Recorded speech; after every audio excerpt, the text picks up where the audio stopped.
Have you ever wondered, I'm smart, I'm quick, I've got tons of amazing ideas. So why does success still feel so far away? Meanwhile, you look around and see people who aren't as sharp as you, who didn't get as many A's in school, and yet somehow success found them early. It feels unfair, doesn't it? In this video, I'm going to break down exactly why intelligence is a precious gift, but if you don't learn how to use it the right way, it can turn into a trap that keeps you stuck. And by the end, I'll share with you the real formula for success. The one that can help you reach success faster than you think. And don't worry, I'm not here to preach at you like some motivational coach yelling into a microphone. Think of this more like a late-night coffee chat, where we talk honestly, poke fun at ourselves a little, and figure out why the very brain that helps us solve problems can also be the same one holding us back. The trap of thinking too much. Smart people tend to have overactive minds. That's a blessing in many situations. You can see possibilities, predict outcomes, connect dots that others miss. But here's the twist. When your brain is too good at generating options, you end up drowning in them. Psychologists call this analysis paralysis. You think and think until the simple act of deciding feels impossible. And when you can't decide, you don't act. Imagine two people decide to start exercising. Person A, average intelligence, grabs their sneakers, heads to the gym, and figures it out as they go. Within a week, they've already built a small routine.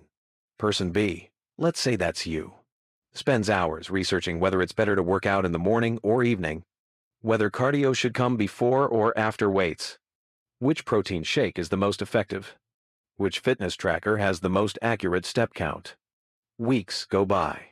You have spreadsheets and bookmarked articles, but no muscle gains. See the difference? The smarter you are, the more ways you can talk yourself out of action. You can justify every delay with "I'm still preparing," or "I just want to make sure I get it right." It feels like progress because your brain is busy. But in reality, it's just procrastination, wearing a lab coat. This tendency to overthink bleeds into perfectionism. Smart people often see such a clear vision of how things should be, that they can't bear to put out something imperfect. So instead of writing that blog post, you spend 3 weeks designing the perfect header image. Instead of recording a podcast, you spend months comparing microphones. By the time you're ready, the moment has passed. The irony is, success doesn't reward preparation as much as it rewards execution. The people who get ahead aren't always the ones who had the perfect plan. They're the ones who started messy, learned along the way, and kept showing up. A messy start beats a perfect intention every single time. Intelligence without discipline. Here's a harsh truth. Success doesn't automatically belong to the smartest person in the room. If that were the case, your straight-A classmates would all be millionaires by now. But take a look around. Some of them probably aren't even close. Why? Because the world doesn't pay you for what's inside your head. It pays you for what you do with it. Angela Duckworth, a researcher from the University of Pennsylvania, studied thousands of people. Students, soldiers, professionals. She found that the best predictor of long-term achievement wasn't IQ. It wasn't talent. It was something she called grit, the combination of passion and perseverance. In plain English, grit means sticking with something even when it's boring, frustrating, or brutally hard. That's the piece many smart people miss. When schoolwork came easily, you didn't have to build the muscle of persistence. You got praise for natural brilliance, not for sweating it out. But in adult life, natural brilliance only gets you so far. It's discipline, the boring, unglamorous habit of showing up, that takes you across the finish line. Think about it. A Ferrari with no fuel isn't going anywhere. Meanwhile, a rusty old motorbike that gets refueled every day will eventually reach its destination. Intelligence is like the Ferrari engine. It's powerful, it's impressive, but without discipline, it just sits in the garage. Talent versus true ability.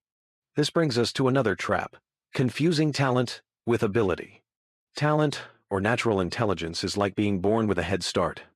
Maybe you learned to read earlier than your peers. Maybe you picked up languages faster. Maybe you solved puzzles that made adults raise their eyebrows in surprise. That early advantage feels like destiny. People tell you, you're gifted, you're going places. But talent is just the seed. Ability is what happens when you water that seed every single day.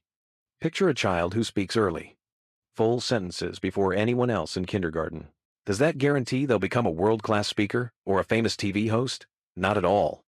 Their early talent might give them a small boost, but without years of practice, feedback, and persistence, that talent won't grow into a real ability.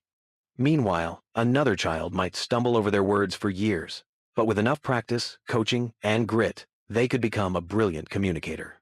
The same is true for intelligence. Just because you can understand something faster doesn't mean you'll succeed longer. Success is less about speed at the start and more about stamina for the long run.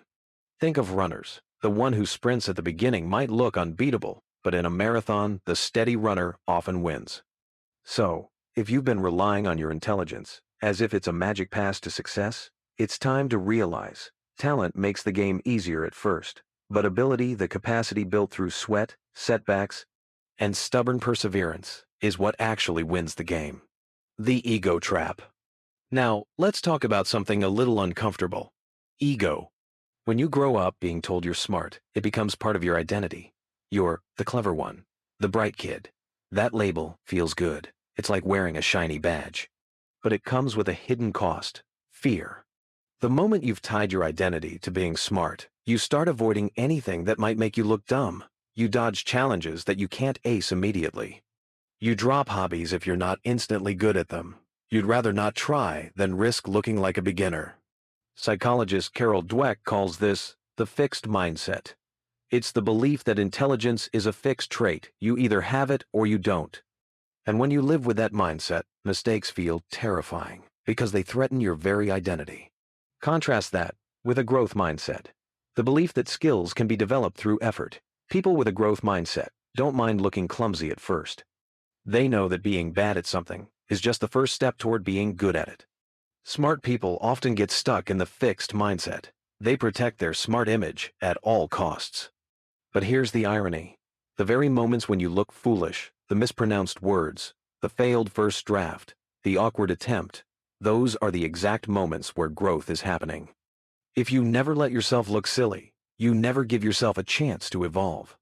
So ask yourself, what have you avoided lately because you were afraid of looking incompetent? What projects have you abandoned halfway because they made you feel like a beginner? Those fears aren't laziness. They're ego. And ego is a terrible career coach. The real formula for success. So what does success actually boil down to? If we stripped away the myths and simplified everything into one idea, it would be this. Success equals talent times effort squared. Notice that effort is squared because it multiplies everything. A little talent plus massive effort beats huge talent with zero effort every single time. You might have the brain of a Ferrari, but if you don't put gas in it, if you don't drive it, it'll rust in the garage. Meanwhile, the old bicycle that gets pedaled every day is crossing finish lines. Effort doubles the value of whatever natural gifts you have. And unlike talent, effort is 100% in your control. Success doesn't come from one big dramatic push. It comes from boring, repeatable habits, 10 pages read every night, 15 minutes of exercise each morning, one small project finished instead of 10 perfect ones abandoned. It's the simple, consistent steps that compound into something extraordinary. Closing thoughts. If you've been feeling frustrated, if you've been wondering why your intelligence hasn't translated into the life you imagined, know this: you're not broken. You're not lazy. You've just been stuck in the common traps of smart people. Overthinking, perfectionism, relying too much on talent, protecting your ego, forgetting the power of relationships. But you can change. Right now. Not by reading one more article, not by drafting one more plan, but by taking one small action. Today. Write that post. Make that call. Sign up for that class. Publish that messy first version. Because success doesn't belong to the smartest. It belongs to the ones who start, stumble, learn, and keep going. So next time your brain tempts you into one more round of analysis, one more round of what if, remind yourself, it doesn't have to be perfect. It just has to begin. And once you begin, you're already further ahead than the millions of smart people still sitting there, waiting for the perfect plan. Hit that like button, share this with a friend who might also be stuck in their own head, and drop a comment below. Tell me, have you ever fallen into the trap of overthinking instead of doing? Your story might be exactly what someone else needs to hear today. And who knows? That little comment could be the first small action that starts breaking your own cycle of waiting. So go ahead, like, share, comment, and then, more importantly, go take that one small action you've been putting off. Because your intelligence deserves more than just ideas. It deserves results.